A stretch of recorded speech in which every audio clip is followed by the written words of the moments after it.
Today I'm going to show you how to do some box squats. This is a great way to teach yourself or train yourself to go to the same depth every time when you're squatting.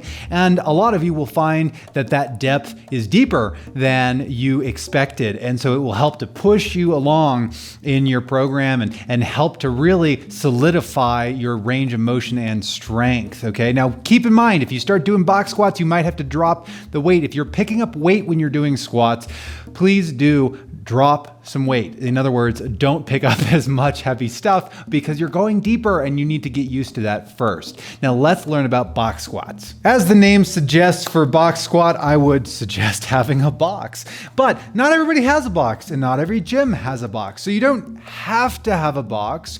You could also have a chair and that would be okay. If I were using a chair, I would actually be using an office chair because they can go up and down. And so you can adjust the setting on the office chair so that it's high enough that the squat is achievable, but low enough that it helps to push your boundaries a little bit here. So if I'm using a box though, what I'm gonna do, this is on sort of a medium setting for this particular box, and you might think, oh, this is, yeah, perfect. That's a good depth for me to squat. But my thighs aren't actually parallel, and I think I could go a little bit deeper. So if this was my squat right here, I'm not really using even half of my range of motion. Keep in mind, I could squat down here if I thought that was important. If I thought it was important to squat as to full depth, then this box is at not even half height, right? So I'm gonna go ahead and choose this next, this lowest setting for my particular box, which happens to be 16 inches, I believe. And I'm going, yeah, 16 inches. And so I'm gonna squat, I'm just gonna have a seat and let's see. Okay, so thighs are exactly parallel. This is gonna be a good height for me. Now, as I squat, all I'm doing, I'm using this just to measure my depth. I am not sitting down and sitting back and then sitting forward and getting up. I'm not doing this, okay?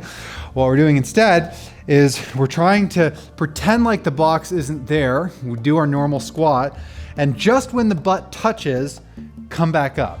Okay, we're not resting on it. We're just using it for a little bit of biofeedback. So boom, I feel it, that now I know. Now I'm training my joints to get used to and predict at a certain angle that that's how deep I need to go. And then if I want to start throwing some weight on this, if I want to pick up some weight and do kind of like a front squat variation, I can do that with some dumbbells. And then eventually I can step away from the box and I can say, that's what it feels like. That's how deep I need to go.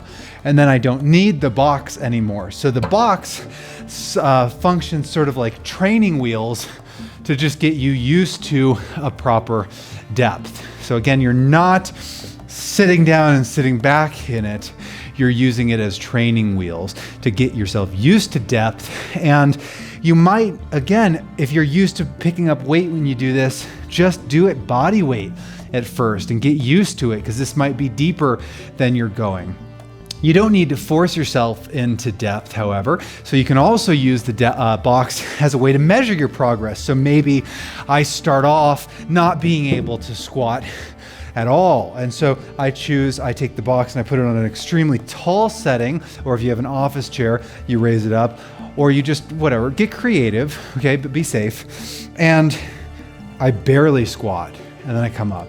So this isn't really a squat at all. This is like a quarter squat, okay?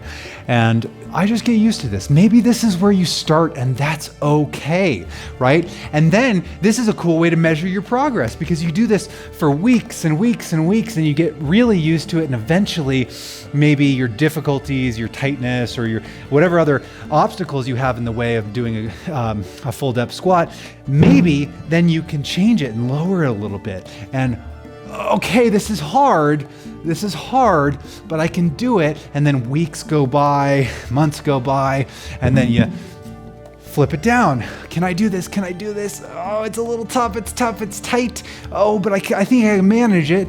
And then eventually you get used to this. Oh, this is no problem. And then eventually we ditch the box entirely and we do full depth squats, right?